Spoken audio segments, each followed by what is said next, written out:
नमस्कार बच्चों, स्वागत है आप सभी का YouTube के रिजल्ट गुरु चैनल पर, जहां होने वाली है आपकी आज की क्लास यूपीपीसीएल बैच के लिए। आज की हमारी क्लास रहेगी वापस एमसीक्यू पर। करेंगे नई नई प्रश्नोत्तरी। अच्छा, जिन जिन बच्चों ने टेलीग्राम चैनल नहीं ज्वाइन किया है, वापस से टेलीग्राम चैनल ज्वाइन कीजिए ताकि क्लास से रिलेटेड सारी जानकारियां आपको मिले। कोई भी नोटिफिकेशन मिस नहीं होना चाहिए। आपकी क्लासेस कब कब कहाँ कहाँ होती हैं, सारी जानकारी आपको मिल जाएगी टेलीग्राम चैनल से।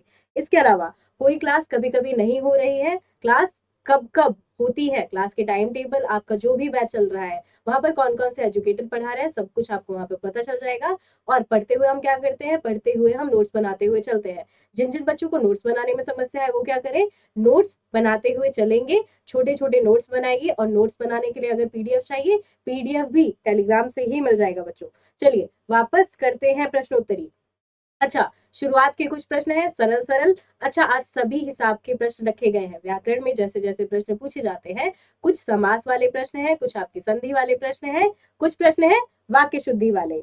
इसके बाद आपको क्या ध्यान देना है, वाक्य शुद्धि से भी प्रश्न है, समास से भी है, संधि से भी है, मुहावरों के भी कुछ प्रश्न है। तो जल्दी जल्दी शुरुआत करेंगे क्लास की। पूछा जा रहा है विकल्पों में से शुद्ध वाक्य को चयनित कीजिए। शुद्ध वाक्य पूछा गया है निम्नलिखित विकल्पों में से।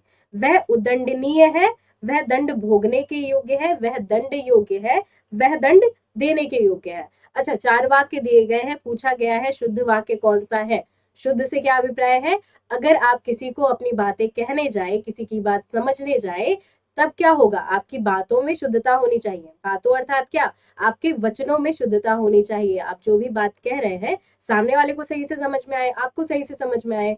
इसके लिए आपको क्या करने की जरूरत है, व्याकरण के नियम हम क्यों पढ़ते हैं, ताकि आप जैसा कहना चाहते हैं सामने वाला भी वैसे का वैसा ही समझे। जैसा आप बताना चाहते हैं वैसा व्यवहार कैसे ग्रहण कर पाएगा सामने वाला, अगर आप सही से अपनी बातें कहेंगे तो।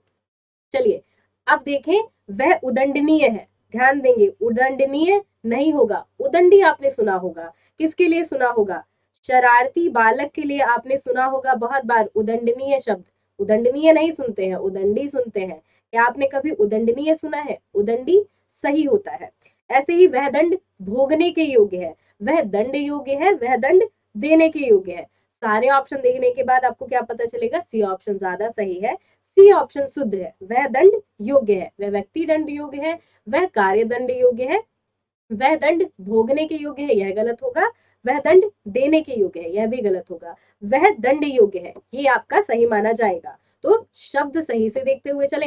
अच्छा, वाक्य शुद्धि और शब्द शुद्धि दोनों में आपको एक बातें बार बार देखने को मिलेगी। कौन सी वाली, वाक्य शुद्धि में भी आपने देखा होगा क्या, बहुत बार शब्द शुद्धि वाले प्रश्न आ जाते हैं। कैसे, पूरे वाक्य में हो सकता है आपका दंड गलत लिखा होता, योग्य गलत लिखा होता, तब भी क्या होता, तब भी आपका वाक्य शुद्धि वाला प्रश्न गलत माना जाता।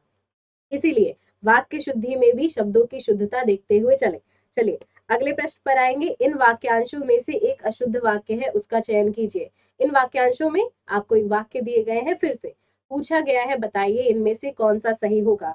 उसमें बचपन है, उसमें बचपना है, वह बचपन से नटखट है, तुम बचपन से सीधे हो।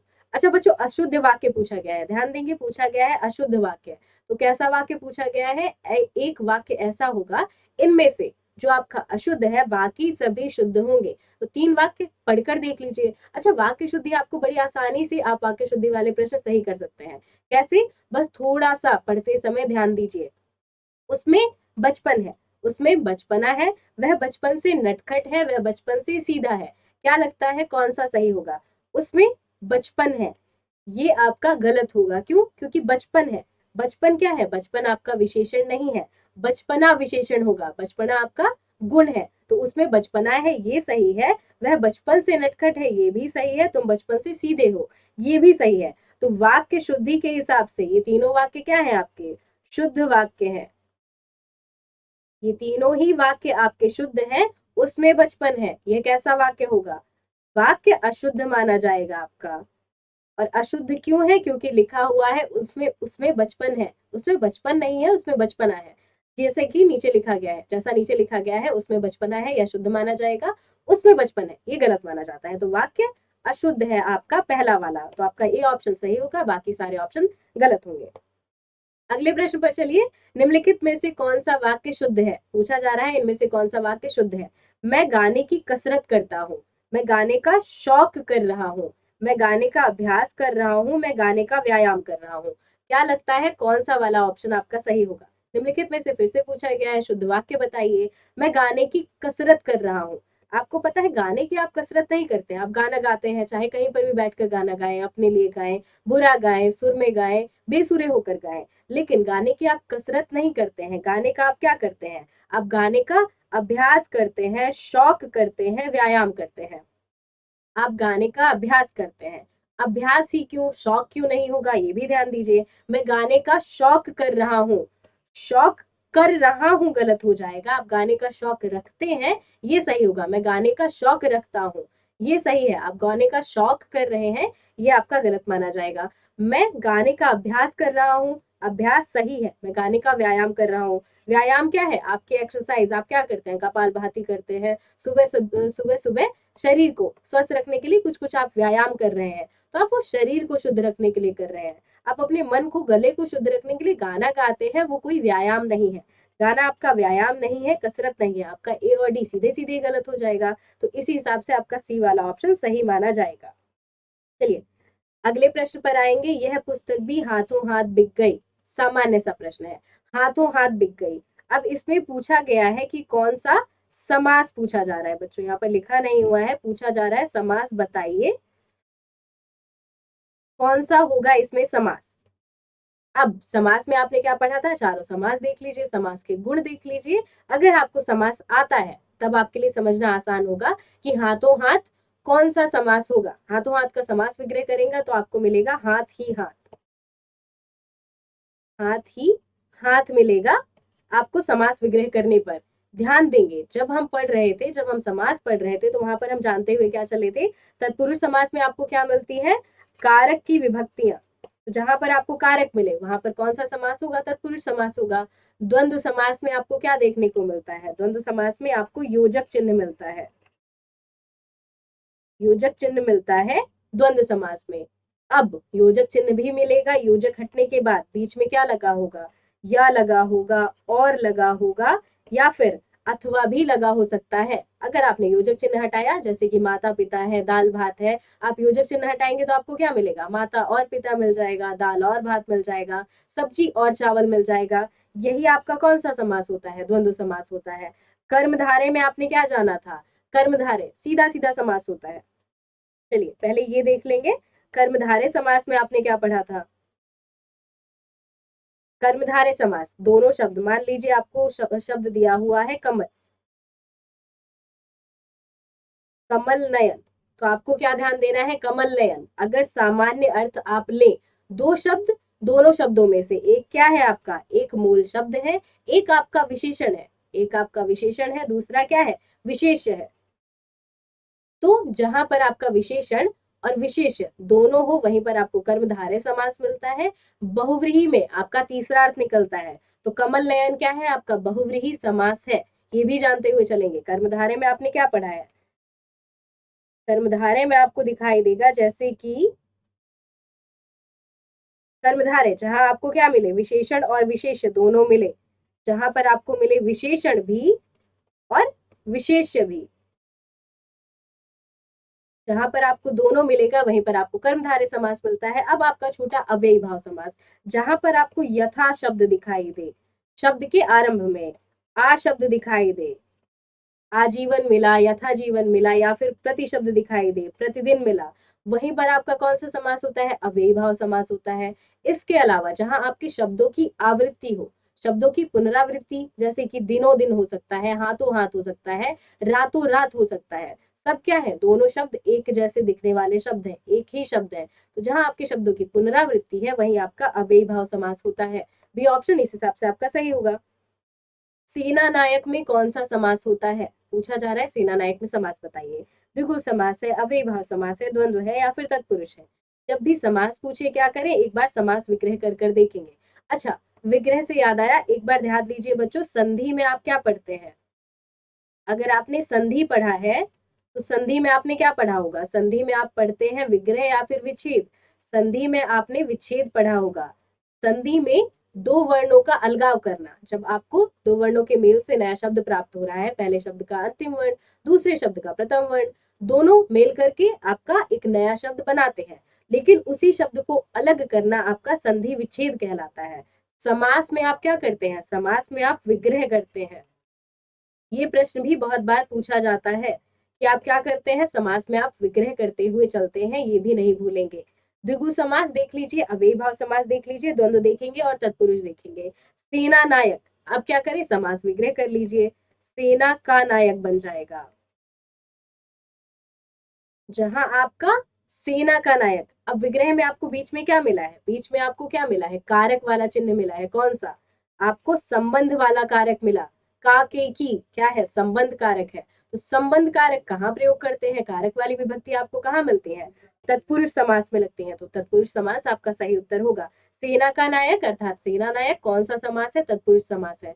तत्पुरुष में भी पूछ ले कौन सा है, तो जहां पर आपका कौन सा लगे, कौन सा कारक लगे? संबंध वाला, का के की लग रहा है, तो संबंध तत्पुरुष समास आपको दिखाई देगा कहाँ पर? इस समास में। किसमें? सेना नायक में। संबंध तत्पुरुष समास।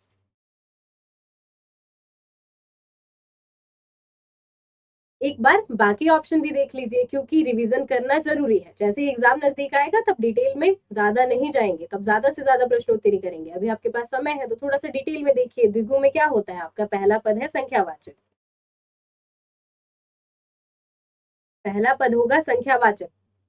मात्र संख्यावाचक याद करने से भी आपका काम चल जाएगा कि पहला पद है संख्यावाचक। ठीक है, कौन सा समास होगा? अब सोच कर देखिए। चौराहा शब्द लीजिए, जहां पर होता है चार राहों का समाहार, वही क्या है? चौराहा है। चौ से क्या तात्पर्य है? चार।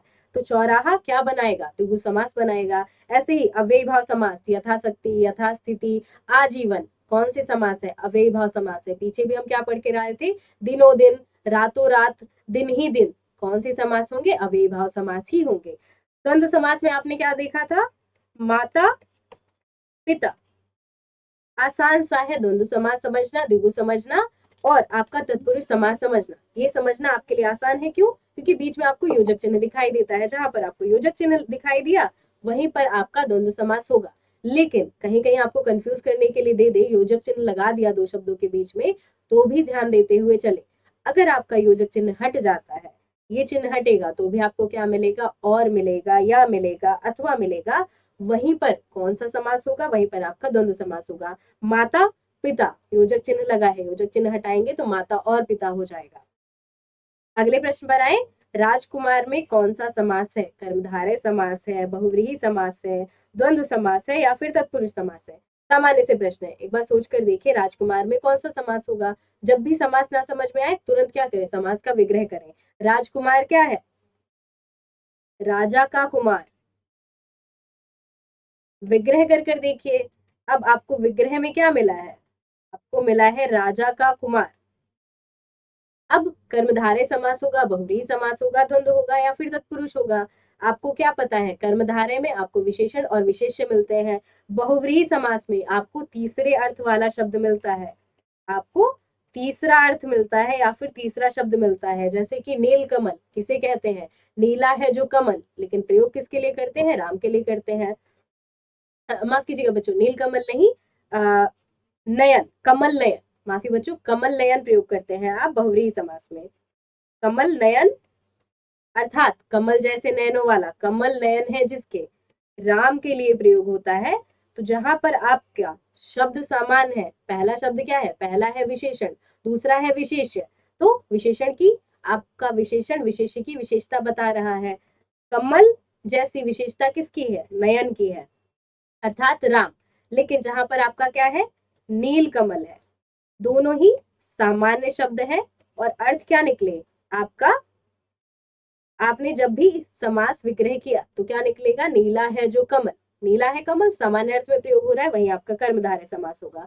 कर्मधारय में आपको मिलेगा सामान्य अर्थ, बहुव्रीहि में आपको मिलेगा तीसरा वाला अर्थ। कंफ्यूज ना हो। द्वंद्व समास आपको पता ही है, बीच में योजक चिन्ह लग जाएगा, वहीं पर आपका कौन सा समास होगा? द्वंद्व समास। द्वंद्व समझना एकदम आसान है। फिर आ जाइए, मान लीजिए लिखा हुआ है दाल भात, तो ये जो योजक चिन्ह है, यही आपका योजक चिन्ह क्या दर्शाता है? योजक चिन्ह दर्शा रहा है कि कौन सा समास होगा। अब योजक चिन्ह हटा दीजिए तो बीच में क्या मिलेगा आपको? या मिल सकता है, और मिल सकता है, अथवा मिल सकता है, वही आपका द्वंद्व समास होगा। अंत में आपका बचता है तत्पुरुष समास, जहां आपकी लग रही है कारक वाली विभक्तियां। तो तत्पुरुष समास सोच कर देखिए, आपका कर्ता वाली विभक्ति हटेगी और अंतिम वाली विभक्ति हटेगी, तो कर्ता ने हटा दीजिए। कर्म को करण से संप्रदान के लिए ये सारी विभक्तियां आपको तत्पुरुष समास में दिखाई देती हैं समास विग्रह करने पर। राजकुमार, राजा का कुमार, का कौन सी विभक्ति है? फिर से आपका संबंध वाला, का के की, राजा का कुमार, राजा से संबंध दिखाया गया है, तो फिर से होगा आपका संबंध तत्पुरुष समास, डी ऑप्शन सही होगा। आगे चलेंगे, इनमें से कौन सा तत्पुरुष समास है? अब सीधे सीधे पूछ लिया गया कि इनमें से कौन सा आपका समास होगा तत्पुरुष समास, बताइए। आजन्म, आश अतीत, शीतोष्ण या फिर अष्टाध्यायी। जो जो इजी ऑप्शन है, चाहे तो पहले उन्हें काटिए, चाहे अगर आपको सीधे सीधे दिख रहा है कि तत्पुरुष समास का सही उदाहरण क्या होगा तो आप उस पर भी टिक लगा सकते हैं। अच्छा, आपके लिए एक सस्ती सी ट्रिक क्या है, कभी भी आपको ऐसे प्रश्न दिए जाए तो आपको क्या करने की जरूरत है, आप क्या करेंगे? मान लीजिए आपसे समास पूछा, संधि पूछा, अगर आपको समास अच्छे से आता है, संधि अच्छे से आती है, तुरंत तुरंत आपको आसानी से पता चल जाएगा कौन सा आंसर आपका सही होगा। अगर आपको नहीं आती है, पहले क्या करें, पहले वो ऑप्शन काटिए जो आपको लगता है कि हाँ ये तो हमें पता है एकदम गलत होंगे। व्याकरण में क्या है, थोड़ा तो बच्चों आपने पढ़ा होगा, संधि आपने पढ़ा है, समास आपने पढ़ा है, आपने पढ़े हैं उपसर्ग प्रत्यय, सभी क्या है आपके कौन से शब्दों के भेद है, जहां पर आपका योग होता है, यौगिक शब्दों के ही भेद है सब। संधि है, समास है, उपसर्ग है, प्रत्यय है। आपने पढ़े थे शब्द में रचना वाले भेद, शब्द में रचना वाला प्रकार आपने पढ़ा था। रचना के आधार पर शब्दों के 3 भेद होते हैं, रूढ़ होता है, यौगिक होता है, योग रूढ़ होता है। यौगिक में ही आपको देखने को मिलेगा संधि, समास, उपसर्ग और प्रत्यय। अब जब भी आप पढ़ रहे हैं व्याकरण में, तब आप क्या ध्यान देंगे, संधि वाले प्रश्न, समास वाले प्रश्न, कैसे भी प्रश्न व्याकरण में करना है, थोड़ा सा तो आपको पढ़ना पड़ेगा। अगर आप कमजोर है उस विषय में, तो जब भी एमसीक्यू आए, पहले गलत गलत वाले आंसर काटिए, फिर जाइए जिन जिन पर कंफ्यूज होते हैं उसमें। तो आप क्या कर सकते हैं, आप यहाँ से अष्टाध्यायी काट सकते हैं, फिर कौन सा आप काट सकते हैं, आजन्म काट सकते हैं।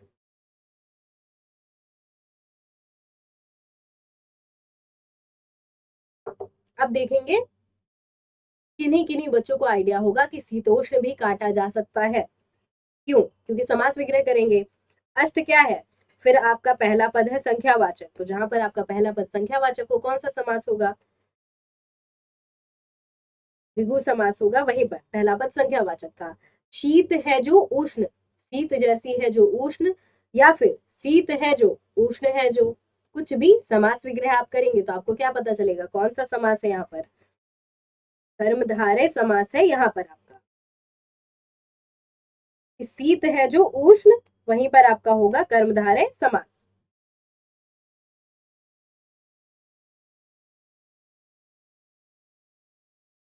अब आशातीत और आजन्म देख लीजिए। आ की बात हमने कहाँ की थी, अ की बात हमने की थी कहाँ पर, जब हम पढ़ रहे थे अव्ययी भाव समास। अव्ययी भाव समास में ही आपने क्या पढ़ा था, अव्ययी भाव समास में ही आपने देखा था आगे यथा लगा हो सकता है, आ लगा हो सकता है, प्रति लगा हो सकता है, या फिर वर्णों की, आपके शब्दों की आवृत्ति भी हो सकती है, दिनों दिन हो सकता है, रातों रात हो सकता है। वहीं पर आपको कौन सा समास मिलेगा, अव्ययी भाव समास मिलेगा। आशातीत क्या है, आशा से अतीत, तो फिर से बीच में आपको क्या मिली, कारक वाली विभक्ति मिली, तो जहां पर आपको कारक वाली विभक्ति मिलेगी कौन सा समास होगा, वहीं पर आपका तत्पुरुष समास होगा। तो आपका बी ऑप्शन सही है, बाकी सारे ऑप्शन गलत होंगे। अगले प्रश्न पर आइए, उपयुक्त समास चिन्हित कीजिए। आपसे पूछा जा रहा है पथभ्रष्ट, एक शब्द दिया गया, बताइए पथभ्रष्ट में कौन सा समास है, अव्ययी भाव है, द्वंद्व है, तत्पुरुष है, या फिर कर्मधारय है। पथभ्रष्ट शब्द देखेंगे क्या पता चलेगा, एक बार विग्रह कर कर देखिए, अपने समास का क्या करें, कभी भी गड़बड़ी होती है, समास का विग्रह कर कर देखिए। पथ से भ्रष्ट, यही क्या कहलाएगा, पथभ्रष्ट कहलाएगा। तो आपका अव्ययी भाव समास, यहाँ आपको कारक वाली विभक्ति मिलती है, से आपको कहाँ देखने को मिलता है, अव्ययी भाव समास में तो आपको क्या मिल रहा था, आपका पहला पद अव्यय हो सकता था, अव्यय अर्थात क्या, अविकारी शब्द हो सकते थे, या फिर द्वंद्व में आपने क्या देखा था, द्वंद्व में आपने योजक चिन्ह देखा था। तत्पुरुष में और कर्मधारय में, कर्मधारय में आपको क्या मिलता है, कर्मधारय में बीच में आपको लिखा दिखाई देता है जब आप विभक्तियां करते हैं, है जो नीला है जो कमल, नील कमल हुआ। तो है जो आपको बीच में लगा हुआ दिखाई दे रहा है, लेकिन से कहाँ लिखा दिखाई देता है, से आपकी कारक वाली विभक्ति है। अब से आपको कहाँ लिखा दिखाई देता है, तत्पुरुष समास में ही फिर आपको विभक्तियां मिलती हैं। अब ये आप बताएंगे कि आपके पथभ्रष्ट में, पथ से भ्रष्ट में कौन सा तत्पुरुष समास होगा, बताइए कौन सा तत्पुरुष है। आपको क्या लगता है, कर्म तत्पुरुष है, करण तत्पुरुष है, संप्रदान है या फिर अपादान है, क्या लगता है कौन सा तत्पुरुष समास होगा आपके पथभ्रष्ट में। अगले प्रश्न पर चलेंगे, स्वर संधि कितने प्रकार की होती है। अच्छा ये अच्छा प्रश्न है, हो सकता है ऐसा का ऐसा ही प्रश्न पूछ ले, हो सकता है आपको भेद देकर पूछ लिए जाए इनमें से कौन सा स्वर संधि का भेद नहीं है, कुछ भी पूछा जा सकता है। जब व्याकरण पढ़ रहे हैं तो क्या करेंगे, पूरी तरह से तैयार होकर जाए। अच्छा आपके छंद वाले प्रश्न बहुत ज्यादा पूछे जा रहे हैं, आप दिवाली के बाद क्या करेंगे, छंद विस्तार से पढ़ेंगे, उसके बाद छंदों वाली प्रश्नोत्तरी पर खूब अच्छी कमांड करेंगे, उसके साथ साथ अलंकार भी पढ़ते हुए चलेंगे। चलिए एक बार संधि देख लेते हैं, संधि में आपने क्या पढ़ा था, संधि के ही आपने पढ़े थे 3 भेद होते हैं, देखेंगे कौन कौन से। सबसे पहला संधि का सबसे सही भेद जो हमको सबसे आसान लगता है, कौन सा वाला, आपकी स्वर संधि। फिर आपको पता है व्यंजन संधि होती है, फिर आती है विसर्ग संधि। ये हैं आपके संधि के 3 भेद। अब स्वर देखिए, व्यंजन देखिए, विसर्ग देखिए। स्वर में आपको क्या पता है, स्वर में स्वर से ही मेल होता है, जहां पर दो शब्दों के पहले शब्द का अंतिम, दूसरे शब्द का प्रथम वर्ण क्या हो, दोनों ही स्वर हो, वहीं पर आपकी स्वर संधि होगी। व्यंजन में क्या होगा, व्यंजन का मेल स्वर से हो सकता है, स्वर का मेल व्यंजन से हो सकता है, व्यंजन का मेल व्यंजन से हो सकता है। तीनों ही स्थितियों में आपको व्यंजन संधि मिलेगी। विसर्ग संधि, अच्छा विसर्ग क्या होता है, आपका ये जो अह होता है, यही जो दो निशान है, आपकी छोटी छोटी दो बिंदियां अह कहलाती हैं। अयोग वाह में भी आपने पढ़ा होगा, यही आपका अक्षर क्या कहलाता है, विसर्ग कहलाता है। जब विसर्ग का मेल, इसका मेल किससे हो, किसी दूसरे वर्ण से हो, वहीं पर आपकी विसर्ग संधि होती है। विसर्ग संधि छोटा सा सूत्र है, जहां पर विसर्ग का मेल स्वर से हो जाए या फिर व्यंजन से हो जाए, वहीं आपकी विसर्ग संधि होती है। स्वर में स्वरों का मेल स्वर से ही होता है। यथोचित क्या है, यथाधन उचित, अ का मेल उ से हुआ, कौन सी संधि है, स्वर संधि है। ऐसे ही महाधन उष्ण, महोष्ण हो जाएगा, अ का मेल उ से हुआ। अब स्वर संधि के भेद कितने होते हैं, आपने पढ़ा है दीर्घ संधि, फिर आपने पढ़ा है कौन सा संधि, दीर्घ में आपके सजातीय वर्णों का मेल होता है, भूलेंगे नहीं। दीर्घ में कौन कौन से वर्णों का मेल हुआ, आ का मेल हुआ आ से, ई का ई से, उ का उ से। फिर आता है आपका गुण संधि, गुण में आपने क्या देखा था, आपका अ किससे मेल करेगा, उ से मेल करेगा, तो क्या बनेगा, माफ कीजिएगा बच्चों, पहले आ का मेल ई से करवाइए, सीक्वेंस से चलेंगे, थोड़ा सा सही से चलेंगे तो भूलेंगे नहीं। आ का मेल ई से होगा, ए बन जाएगा, आ का मेल उ से होगा, ओ बन जाएगा। दीर्घ जाना गुण जाना। फिर आपका आता है वृद्धि संधि, वृद्धि में आपने क्या देखा था, मात्राओं की बढ़ोतरी होती है, आपको अय मिलेगा, औ मिलेगा, ये दोनों मात्राएं, मात्रा भी नहीं भूलेंगे। मात्रा आपकी कौन सी होती है, दो शिरोरेखा, वो कहाँ प्रयोग होती है, अय पे प्रयोग होती है, औ पे आपकी एक डंडी और दो शिरोरेखा प्रयोग होती है, तो यही आपकी कौन सी संधि है, वृद्धि संधि है। अब उसके बाद आती है गुण, बच्चों गुण हो चुका है, दीर्घ गुण वृद्धि यण और अयाति, ये है आपका स्वर संधि के 5 भेद।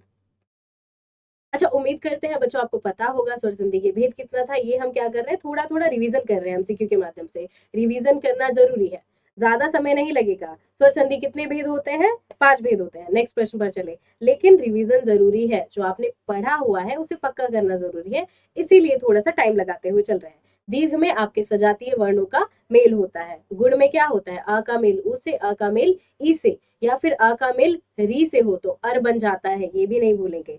वृद्धि है, फिर यण है और अयाति है। यण संधि में आपको अंत में क्या प्राप्ति होती है, य व र की प्राप्ति होती है। अयादि में आपको आव मिलता है, अव मिलता है, आय मिलता है, अय मिलता है, भूलेंगे नहीं। ये आपकी छोटी सी ट्रिक है, छोटा सा सूत्र कह ले स्वर संधि समझने का। व्यंजन में आपको बहुत सारे नियम पढ़ने पड़ते हैं, विसर्ग में भी आपको नियम पढ़ने पड़ते हैं। स्वरों के क्या है, स्वरों के आपको 5 भेद देखने को मिलते हैं, तो ये भी याद कर लिया तो कंफ्यूजन नहीं होगी। चलिए अगले प्रश्न पर चलेंगे, विद्यार्थी का सही संधि विच्छेद बताइए क्या होगा। विद्याधन रथी, विद्याधन अर्थी, विद्याधन अर्थी, विद्याधन आर्थी। अच्छा, विद्यार्थी पूछा जा रहा है तो आपको क्या पता है पहला शब्द क्या होगा? पहला शब्द विद्या होगा। दूसरा क्या है? आर्थी होना चाहिए या अर्थी होना चाहिए? विद्या रथी गलत माना जाएगा, विद्य रथी गलत होगा। अब विद्याधन अर्थी सही होगा, विद्याधन आर्थी सही होगा। तो आपको पता है कौन सा सही होगा? विद्याधन अर्थी सही होगा। बड़े अ का मेल किससे हो रहा है? अ से हो रहा है। विद्या को ग्रहण करने वाला क्या है? विद्यार्थी है। तो विद्यार्थी कैसे बना? विद्याधन अर्थी से बना। अ और अ का मेल कौन से वर्ण है आपके? सजातीय वर्ण है। तो जहां पर आपके दो सजातीय स्वर मिले कौन सी संधि हो जाती है? दीर्घ संधि हो जाती है। अब दीर्घ संधि भेद किसका है? अगर आपको कंफ्यूजन है दीर्घ संधि भेद किसका है तो पीछे हम पढ़कर आ चुके हैं। दीर्घ संधि आपकी स्वर संधियों का भेद है। तो आपका कौन सा ऑप्शन सही होगा? आपका ऑप्शन बी सही होगा। विद्याधनर्थी क्या बनाता है? विद्यार्थी बनाता है। अगला प्रश्न देखिए, सावधान का सही संधि विच्छेद बताइए क्या होगा?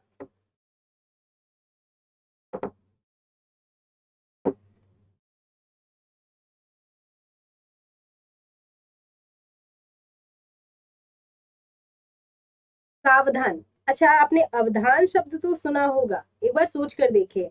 क्या करेंगे? सावधान लिखा है, आपको पता है। अगर सावधान का सही संधि विच्छेद पूछा है, स का अर्थ क्या होता है? साथ। अवधान का अर्थ क्या होता है? सोच कर देखिए, अवधान होगा या फिर अवधान सही होगा?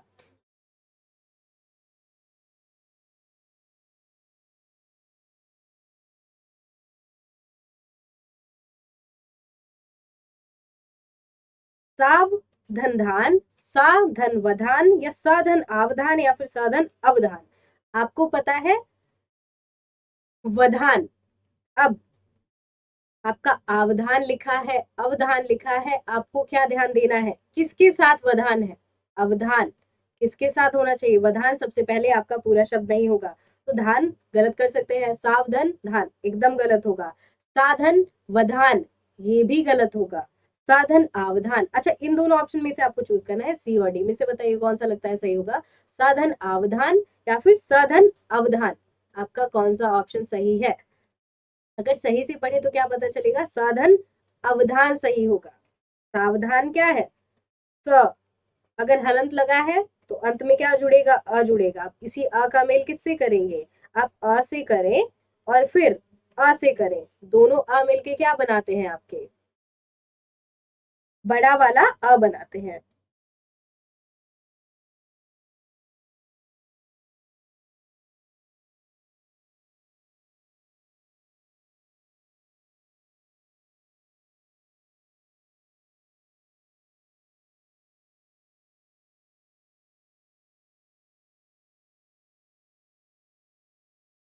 अब क्या देखना है बच्चों? सधन अवधान। अच्छा, सावधान ध्यान देना है, आवधान आपका गलत शब्द होता है, अवधान ही सही है। तो आपका सबसे पहले डी सही है, डी ऑप्शन पे टिक करेंगे।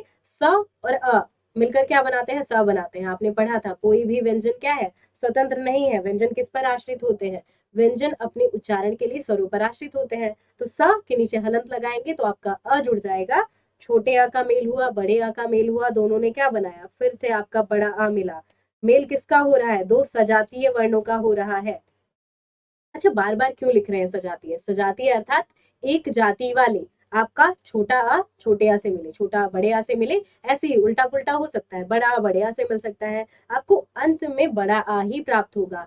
ई के साथ भी ऐसा ही होगा, ऊ के साथ भी ऐसा ही होगा। दीर्घ संधि में आप पढ़ते चले आ रहे हैं, पीछे भी हमने डिस्कस किया था। तो आपकी संधि कौन सी होगी ये भी नहीं भूलेंगे। संधि भी देख ले, आपकी दीर्घ संधि है इस शब्द में। दीर्घ संधि अर्थात कौन सी संधि? स्वर संधि का ही भेद है दीर्घ संधि, तो स्वर संधि है या फिर स्वरों में भी दीर्घ संधि है। चलिए अगला प्रश्न देखिए, रत्नाकर का संधि विच्छेद क्या होगा? रत्न धन आकर, रत्न धन आकार, रत्नाधन कर, या रति धन आकर? फिर क्या करना है? जो जो ऑप्शन गलत लग रहे हैं उन्हें काटिए।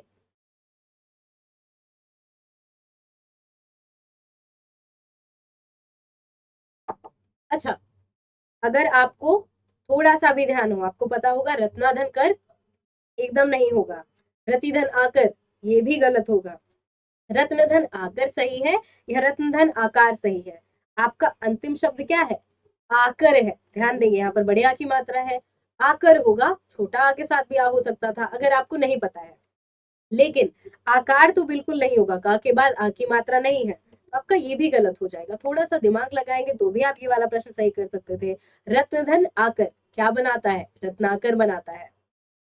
अब रत्न अंत में क्या लगा है, फिर वापस आपका, क्योंकि नीचे किसी भी वर्ण के नीचे हलंत नहीं लगा था, तो आपके अ का मेल किससे हुआ, फिर बड़े वाले आ से हुआ, दोनों मिलकर बड़ा वाला आ ही बनाएंगे। वापस आपकी कौन सी संधि है, तो दीर्घ संधि ही है।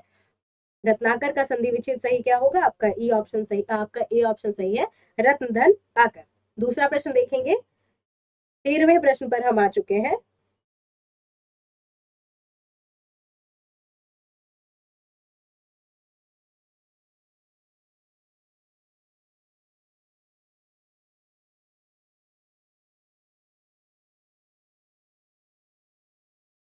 यथोचित यथोचित का सही संधि विच्छेद, अच्छा पीछे बच्चों हम कुछ चर्चा कर रहे थे तो वहीं पर ही हमने देख लिया था।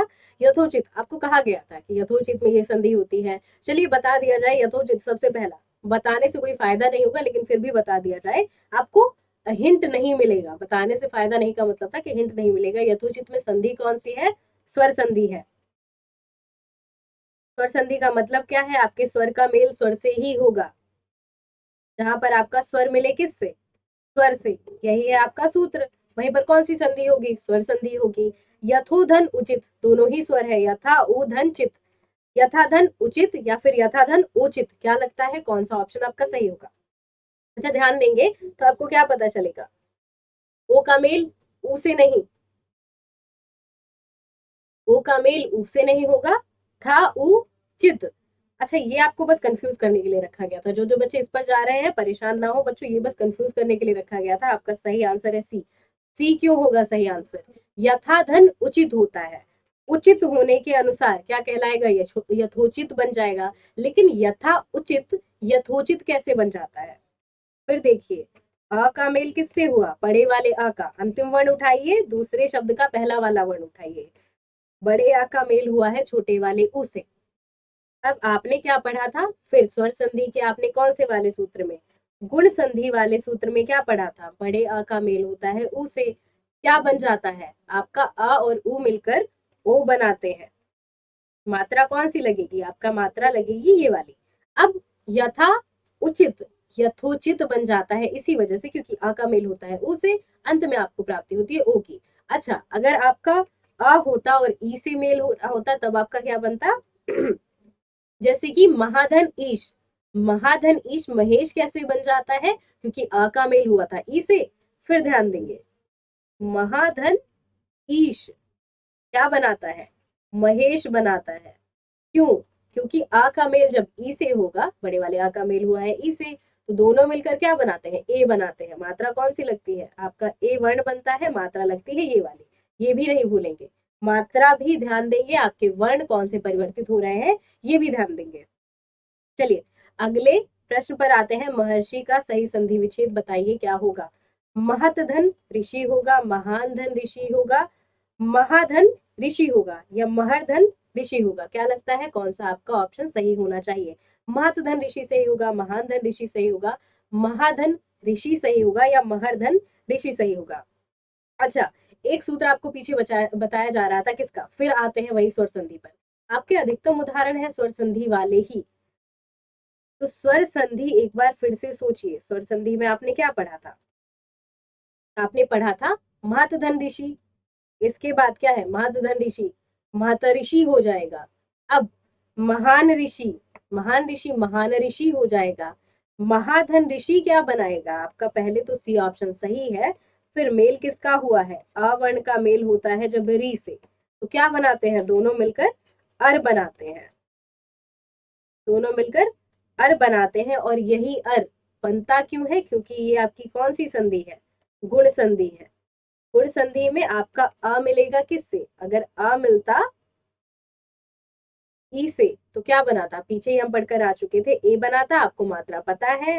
बड़ा आ किससे मिलता, ऊ से मिलता, तो क्या बनाता, या फिर बड़े वाले ऊ से, बड़ी वाली ई से। अब ये दोनों मिलते तो क्या बनाते, आपका ओ बनाते। ऐसे ही अ मिल रहा है री से तो क्या बनेगा, अर बनेगा। कंफ्यूज नहीं होंगे, आपके ये है गुण संधि का सूत्र। गुण संधि भेद किसका है, फिर वापस आ जाएंगे, स्वर संधि का भेद है। तो महाऋषि महर्षि कैसे बनता है, क्योंकि गुण संधि लगती है, महाधन ऋषि महर्षि हो जाता है। तो आपको बीच में क्या दिखाई देगा, बीच में अर का उच्चारण दिखाई देगा। अगले प्रश्न पर चले, भला चाहने वाला, इसके लिए एक शब्द बताइए। जो व्यक्ति आपका भला चाहता है क्या कहलाता है, निस्वार्थ कहलाता है, पुण्यात्मा कहलाता है, हितैषी कहलाता है, या फिर सहायक कहलाता है। अच्छा, आपकी सामान्य जानकारी वाला प्रश्न भी हो सकता है। सबसे पहले देख लीजिए प्रश्न कौन सा है, ये किस हिसाब का प्रश्न है।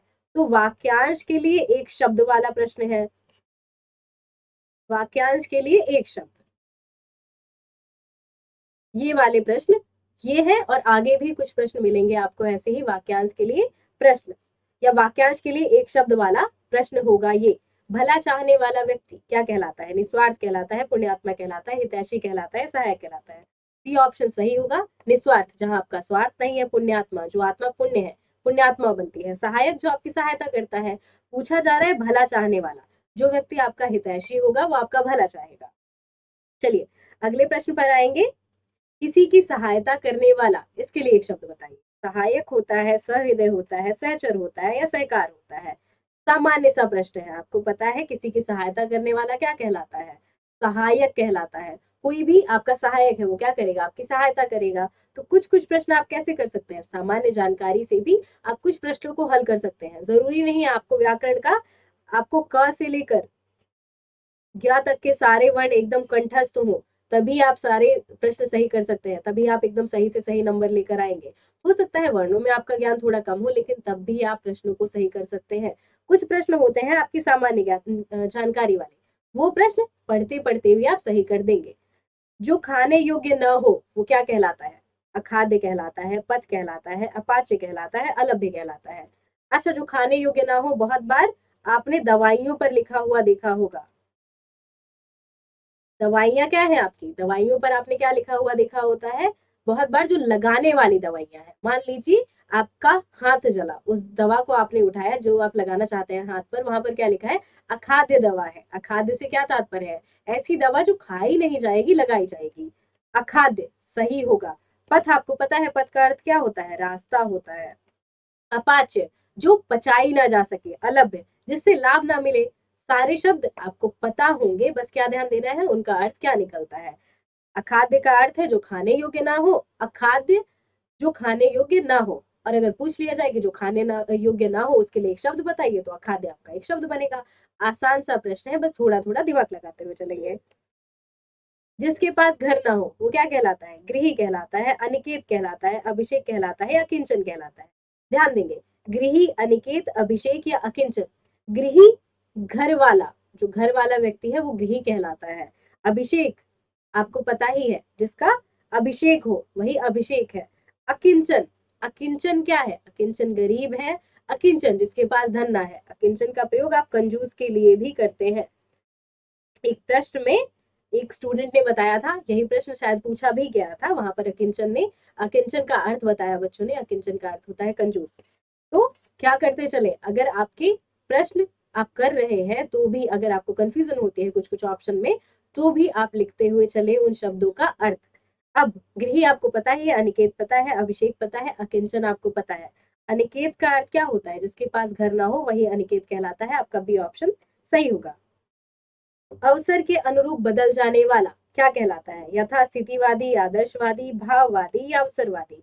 अवसर के अनुसार बदल जाने वाला अवसरवादी कहलाता है। बहुत ही आसान है, जो अवसर के अनुसार बदल जाए क्या है, अवसरवादी है। एकदम आसान सा प्रश्न है। जो अपने स्थान या स्थिति से अलग ना किया जा सके, वाक्य के लिए एक शब्द बताइए। ऐसी वस्तु, ऐसा व्यक्ति जो अपने स्थान से अलग ही ना किया जा सके। अच्युत होगा, अटूट होगा, अटल होगा, अदेय होगा। अच्छा, इसका सही आंसर होगा, सबसे पहले बता दिया जाए, ए सही होगा। अच्युत सही क्यों होगा, अच्युत का ही अर्थ होता है ऐसी वस्तु, ऐसा व्यक्ति जो अपने स्थान से हटाया ना जा सके, जो क्या है, अपने ही स्थान पर टिका हुआ है, अपने स्थान या स्थिति पर। अटूट जो टूटे ना, अटल जो टले ना वही अटल है। अटल परिस्थिति भी हो सकती है, अटल व्यक्ति भी हो सकता है, कुछ भी परिस्थितियां अटल हो सकती है। अधेय जो दिया ना जा सके। अच्युत का क्या अर्थ होता है, जो अलग ना किया जा सके वही अच्युत है। अगला प्रश्न देखिए, निम्नलिखित में से कौन सा शब्द तत्सम है? अग्र, आग, आज और आंख। अच्छा, बाकी शब्द देखेंगे। आग क्या है? आग बना है आपका अग्नि से। आग कैसा शब्द है? आग होगा आपका तद्भव। ऐसे ही आग, आज, आंख। आंख आपने कहाँ सुना है? आंख भी आपने सुना है तद्भव शब्दों में। आपने नेत्र सुने होंगे, नयन सुने होंगे, आंख सुना होगा शब्द, सभी पर्यायवाचियों में पढ़ा होगा। इसके अलावा आपने क्या पढ़ा होगा? चक्षु भी पढ़ा होगा। संस्कृत में आप चक्षु पढ़ते थे, आपका चक्षु बदल कर क्या बना है? आंख हो गया है। आज, आंख और आग, ये सभी कौन से शब्द हैं? आपके तद्भव वाले शब्द हैं। अग्र क्या है? अग्र ही आपका है तत्सम शब्द। इसी का बदल कर जो तद्भव रूप हुआ है, क्या बन गया है? आगे। अगला प्रश्न देखेंगे, निम्नलिखित विकल्पों में से तत्सम शब्द का चयन कीजिए। फिर पूछा जा रहा है तत्सम शब्द। तत्सम अर्थात कौन सा? संस्कृत के वे शब्द जो ज्यों का त्यों हम हिंदी में प्रयोग करते हैं, तत्सम शब्द कहलाते हैं। तीखा, अटारी, निकृष्ट, गहरा। अच्छा, शब्द देखकर ही पता चल जाएगा आपका सही ऑप्शन कौन सा होगा। तीखा, तीक्ष्ण होता है संस्कृत में, तीखा बन गया है तद्भव रूप। अटारी, गहरा, आपको पता ही है, सीधी सीधी हिंदी वाले शब्द लग रहे हैं। निकृष्ट, सी ऑप्शन आपका सही होगा। निकृष्ट ही क्या है? तत्सम वाला शब्द है। तत्सम शब्द है निकृष्ट। अच्छा, आज वाले प्रश्न बच्चों यहीं पर समाप्त होते हैं। चलिए, एक प्रश्न बच्चों आपको और दे दिया जाए। निम्नलिखित में से तद्भव शब्द बताइए। अमीय, उलूक, इष्टिका, कुपुत्र। देख कर ही आपको आंसर पता चल सकता है, लेकिन इसका आंसर आपको बताया नहीं जाएगा। आप बताएं कि आपको क्या लगता है, इनमें से कौन सा, इन सारे ऑप्शन में से कौन सा आपका तद्भव शब्द है? ये आप कमेंट बॉक्स में आंसर देंगे। आज की क्लास बच्चों यहीं पर समाप्त करते हैं। उम्मीद करते हैं बच्चों प्रश्न आपको अच्छे लगे होंगे। आपसे अगली क्लास में मिलेंगे। तब तक के लिए अपना ध्यान रखेंगे और दिवाली की बहुत बहुत शुभकामनाएं बच्चों। धन्यवाद।